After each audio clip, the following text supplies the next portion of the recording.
விருச்சிக ராசி நேயர்களை பொறுத்த வரைக்கும் சிறப்பான காலமாகத்தான் தொடங்குகிறது 2026 வருஷம்.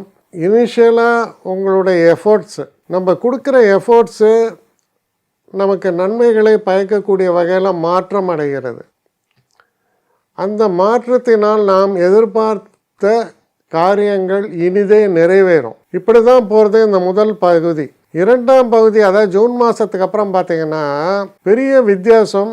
9ஆம் இடத்தில் குரு உச்சமடைவதால் தெய்வ அனுகூலம், வெளிநாட்டு பயணம், சுபகாரியங்கள், எல்லா நன்மைகளையும் நிறைகுடம்னு சொல்லுவாங்களா, அதுதான் நிறைவாக தரும். குறையே இல்லை, உங்கள் நிலையை கண்டிப்பாக உயர்த்தும். அப்படிப்பட்ட ஒரு காலகட்டம் ஏற்படுகிறது இந்த 2026 வருஷம். பல காரியங்களும் பல விஷயங்களும் உங்களுக்கு சாதகமாகவே அமையும். சுருக்கமாக சொல்லியிருக்கேன். இதனுடைய விரிவாக்கத்தை என்னுடைய யூடியூப் சேனலில் பாருங்கள்.